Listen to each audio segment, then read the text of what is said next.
예, 오늘 시간에는 하늘의 응답과 활과 화살이라는 제목으로 하나님의 말씀을 함께보도록 하겠습니다. 영의 전쟁이 시작이 되는 날이 있습니다. 그날은 바로 에베소서 6장에서 말씀하시는 악한 날이 되겠습니다.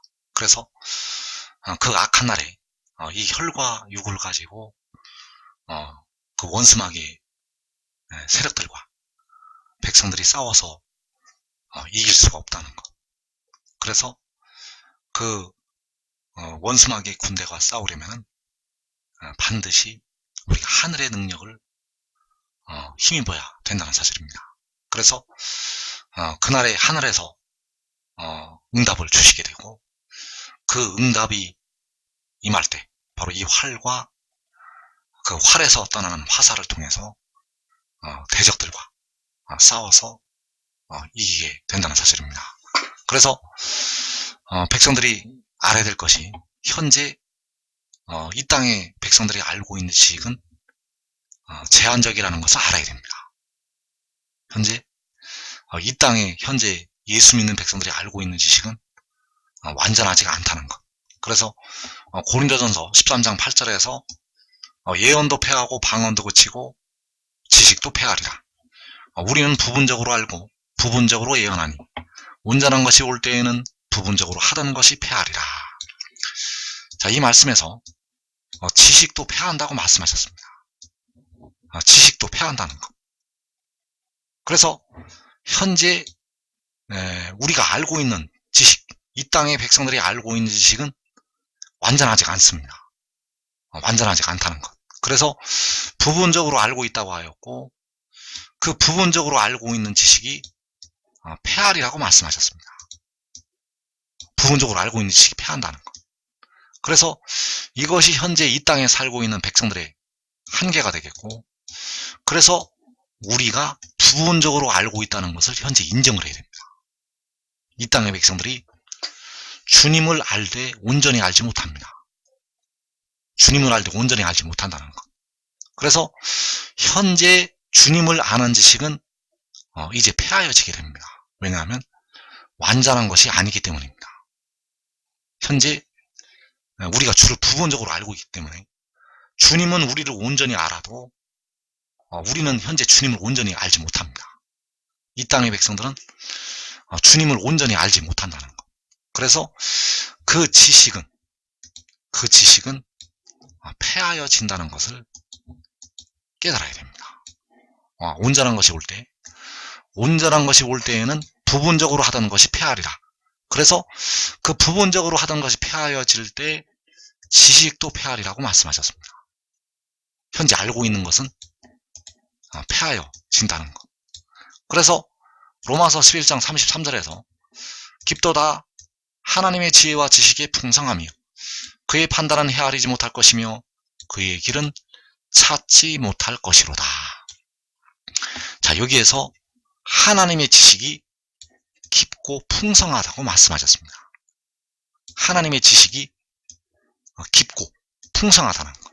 그래서 현재 이 땅의 백성들이 알고 있는 지식은 이 깊고 풍성한 하나님의 지식을 따라가지 못합니다.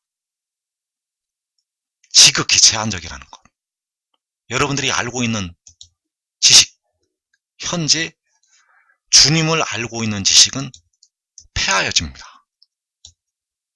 현재 이 땅의 백성들이 주님을 알고 있는 부분적인 지식은 폐하여진다는 것.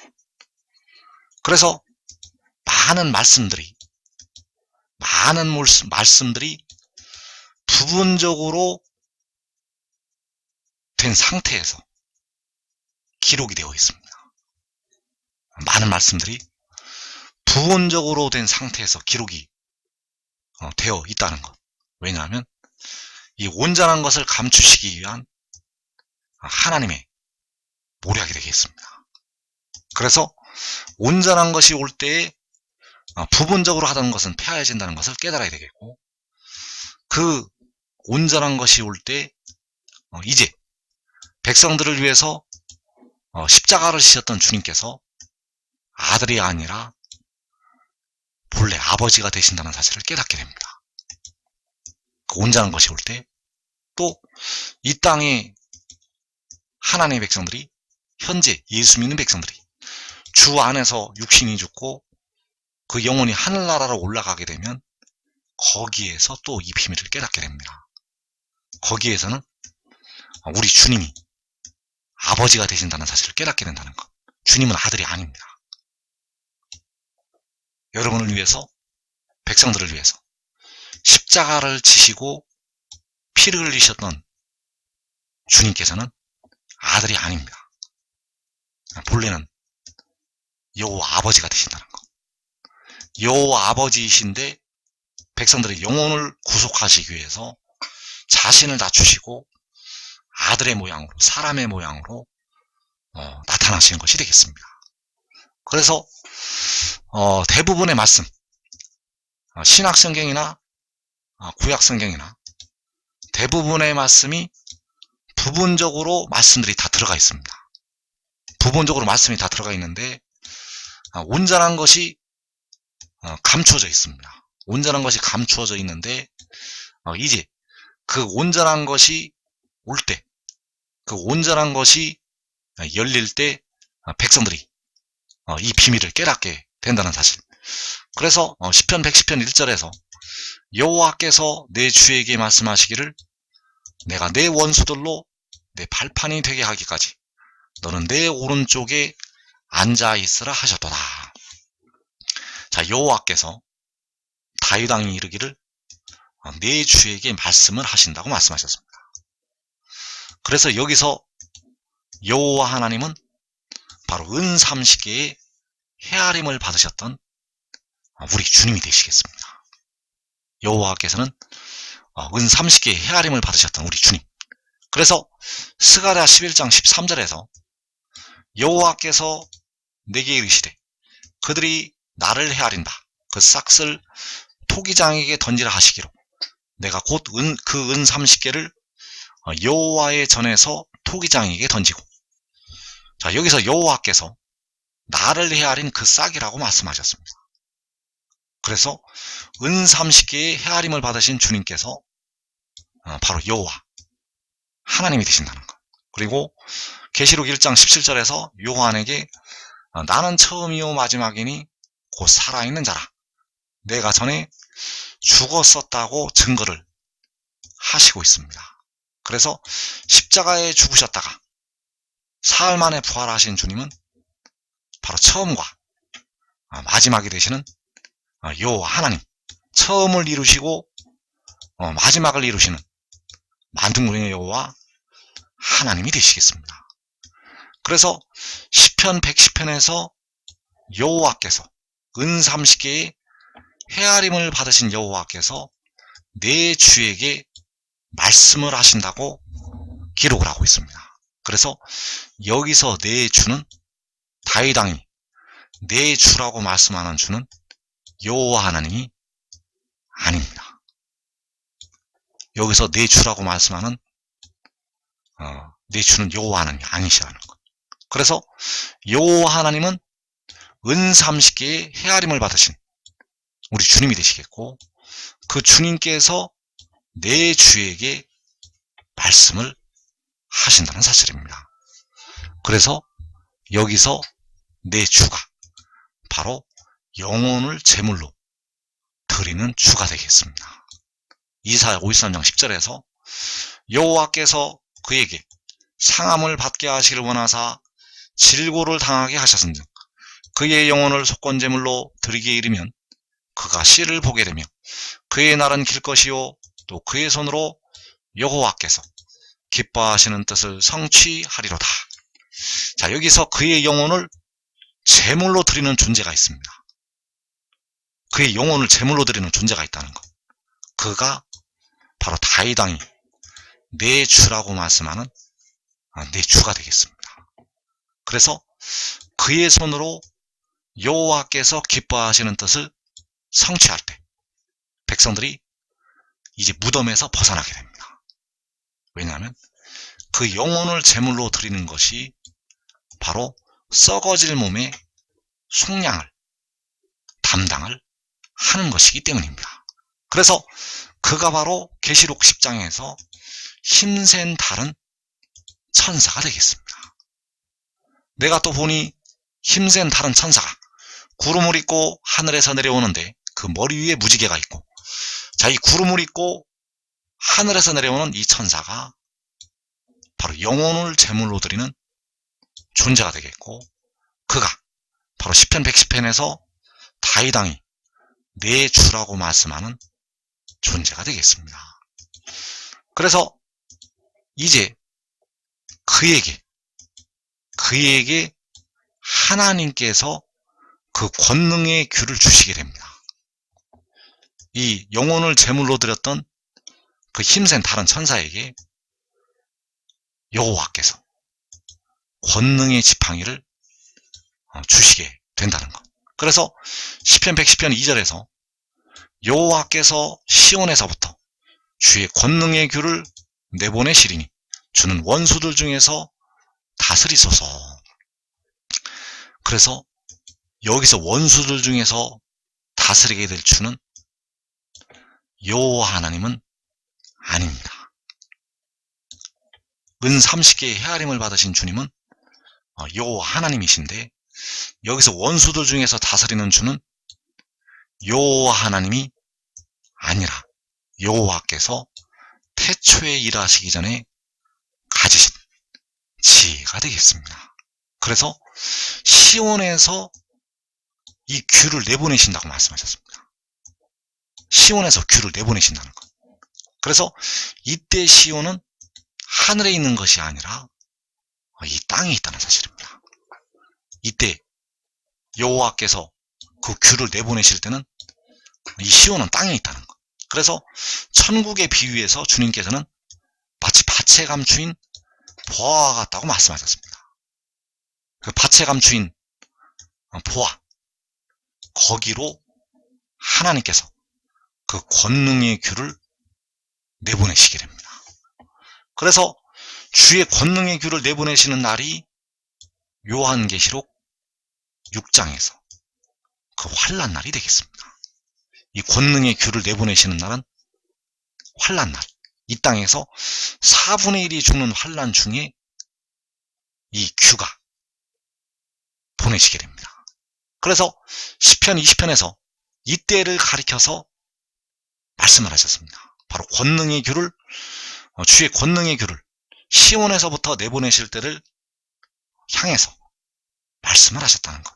그래서 시편 20편 1절에서 환난날에 여호와께서 내게 응답하시고 야곱의 하나님의 이름이 너를 높이 드시며 성소에서 너를 도와주시고 시온에서 너를 붙드시며, 자, 환난날에 여호와께서 그에게 응답을 하시게 되는데 시온에서 그를 붙드신다고 말씀하셨습니다.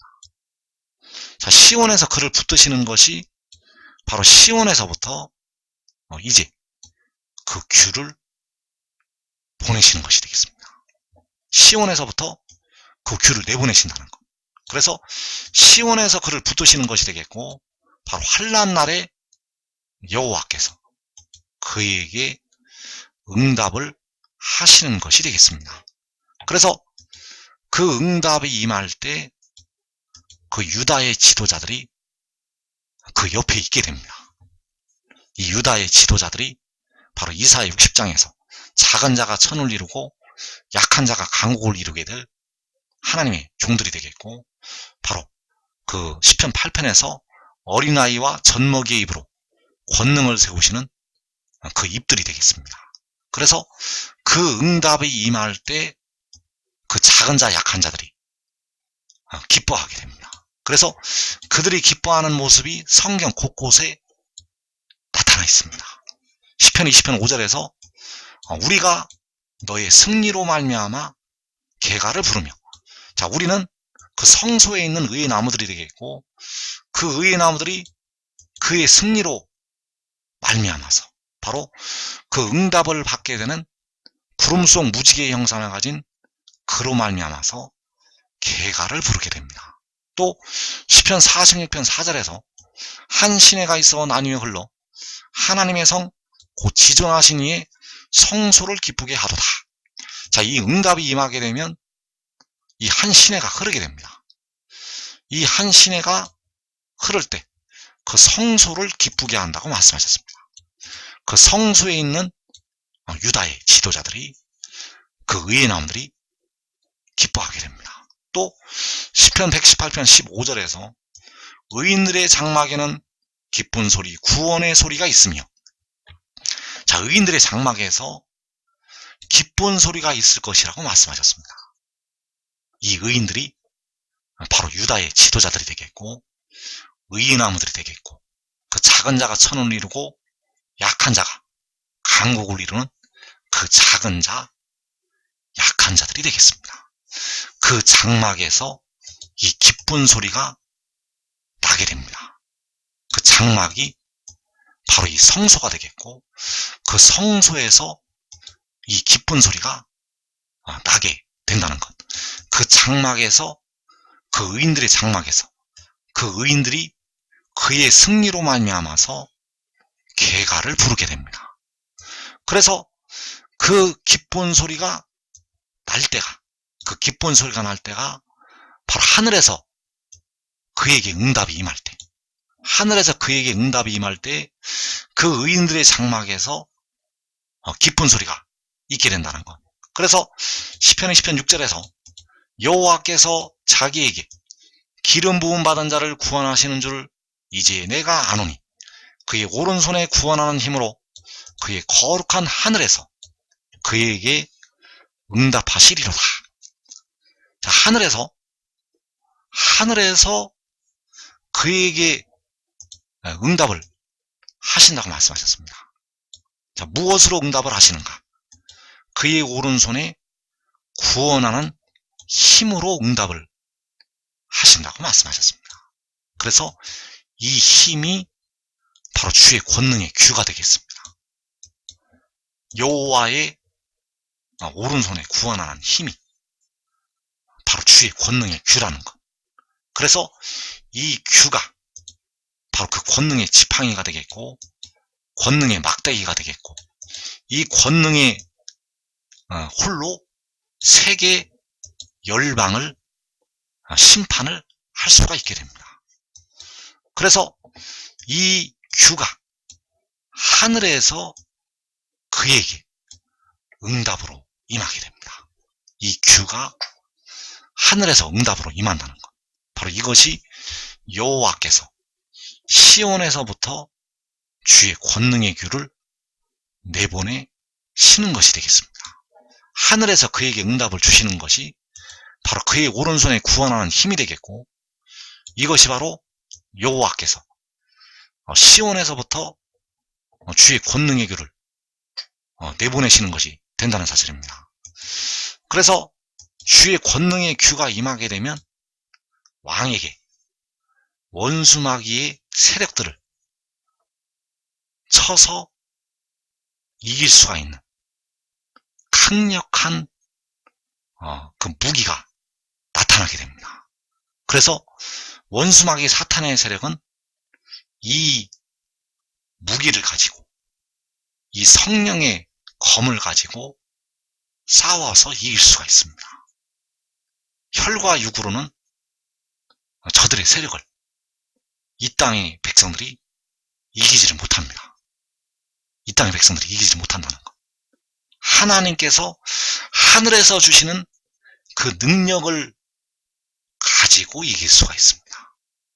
그래서 그 능력이 바로 이 권능의 규가 되겠고, 시편 110편 2절에서 여호와께서 시온에서부터 주의 권능의 규를 내보내신다고 말씀하시고 있고, 이때 주는 원수들 중에서 다스리소서라고 다윗 왕이 그 주에게 말씀을 하고 있습니다. 그래서 여호와께서는 그 내 주에게 이 규를 내보내셔서 그 원수들을 다스리게 하신다는 사실입니다. 그래서 그 권능의 규가 임했을 때 왕에게는 이 원수마귀의 대적들을, 그 원수마귀의 세력들을 이길 수가 있는 그 활과 화살이 들려지게 됩니다. 그래서 시편 21편 12절에서 왕이 그들로 돌아서게 하며 그들의 얼굴을 향하여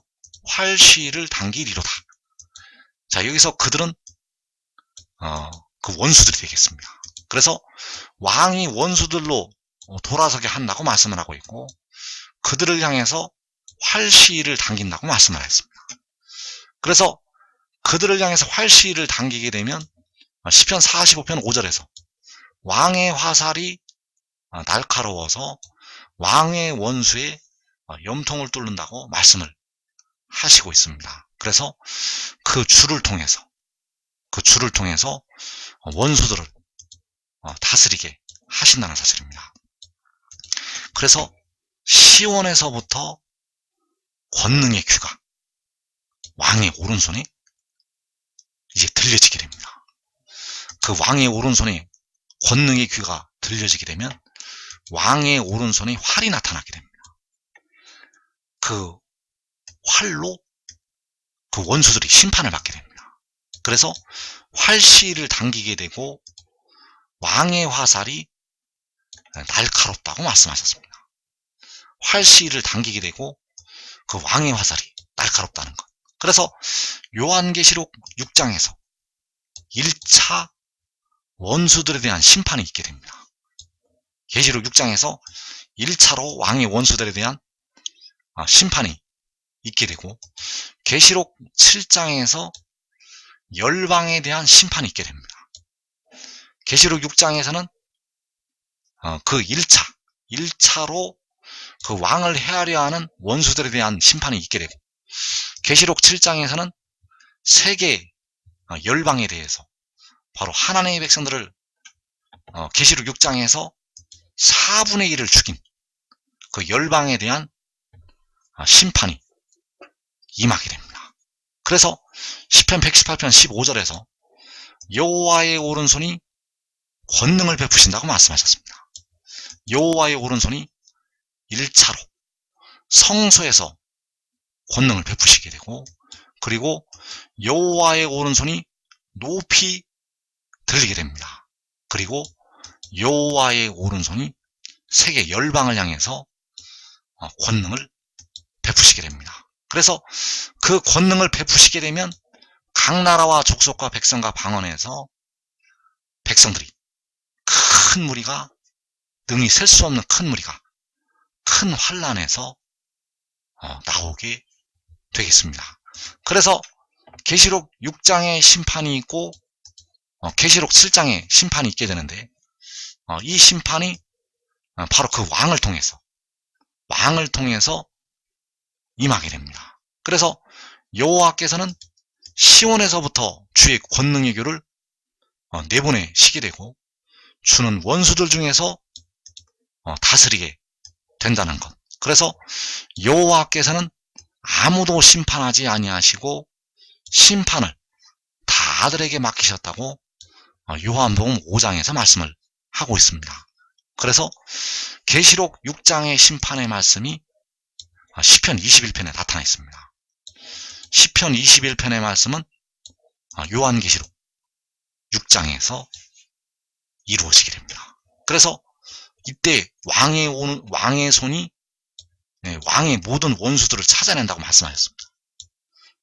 왕의 손이 왕의 모든 원수들을 찾아낸다는 것. 그래서 왕의 오른손이 왕을 미워하는 자들을 찾아내리도다.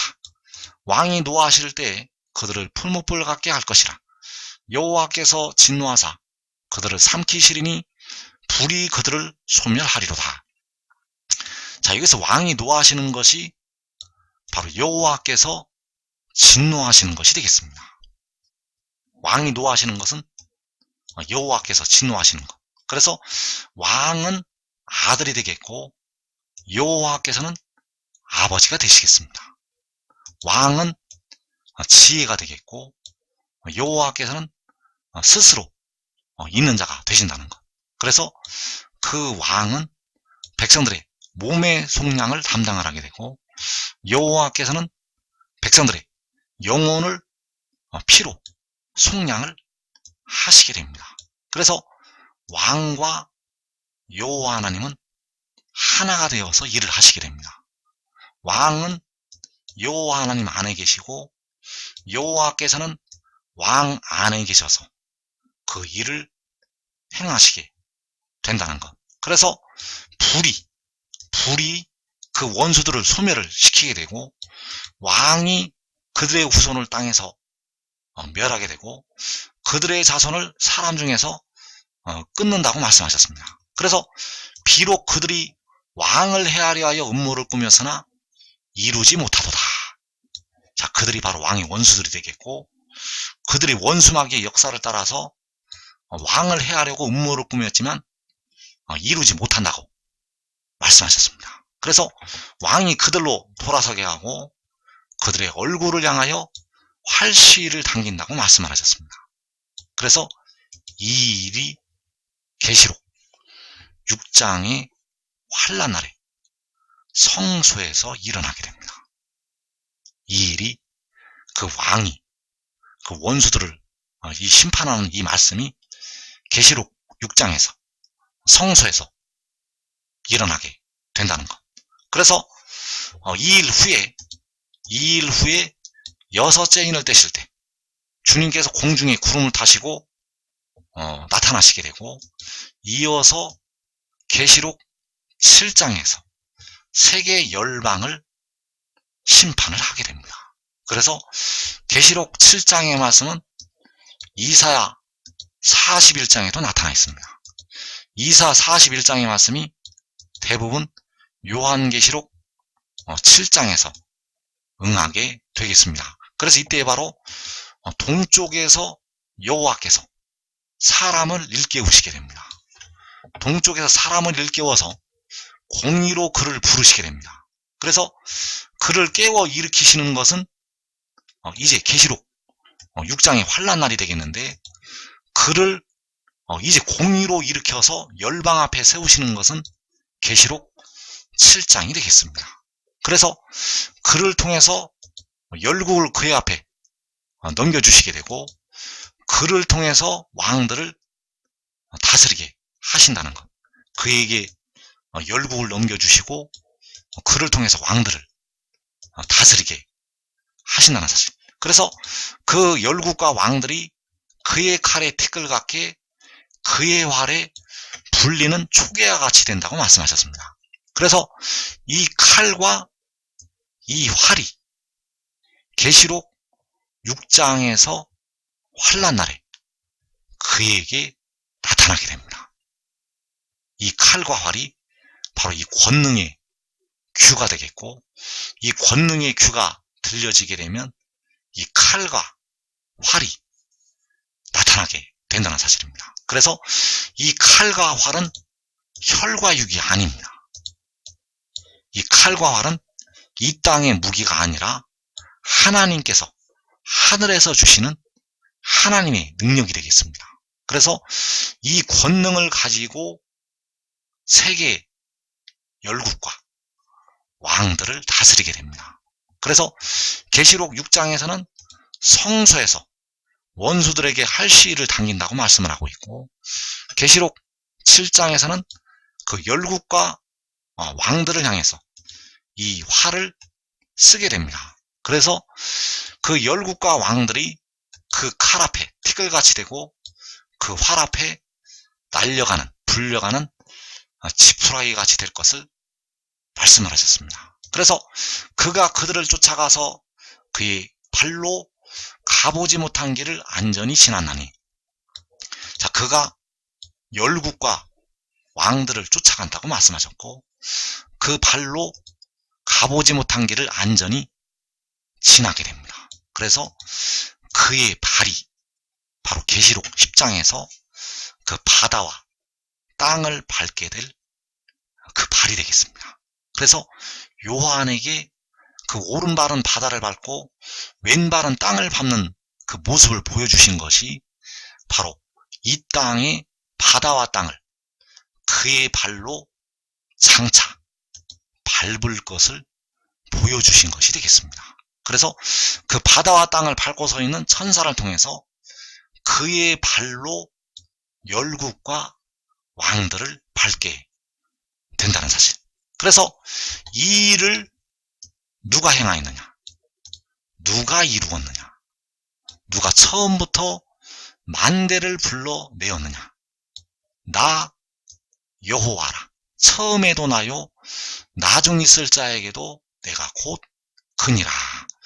자, 처음을 이루시고 행하신 분도 나 여호와. 그리고 나중, 마지막을 이루시고 행하시는 분도 나 여호와. 바로 여호와께서 이 일을 행하시게 됩니다. 그래서 그 열국과 왕들을 다스리게 하시는 일은 바로 나중, 마지막에 이루어질 하나님의 역사가 되겠습니다. 그래서 지금 그를 따르고 그의 말씀으로 무장하고 하늘의 일을 믿고 이 두루마리의 예언의 말씀을 지키는 자들, 그를 따르고 의의 종이 되는 자들은 이 땅의 환난을 면하게 됩니다. 여러분과 여러분의 가족이 이 땅에 임하는 환난을 면할 수가 있다는 것, 지금 깨닫고 따르는 자들은 이 땅에 살아있는 백성들 중에서, 모든 택하신 백성들 중에서 가장 복 있는 자리에 들어가게 될 것입니다.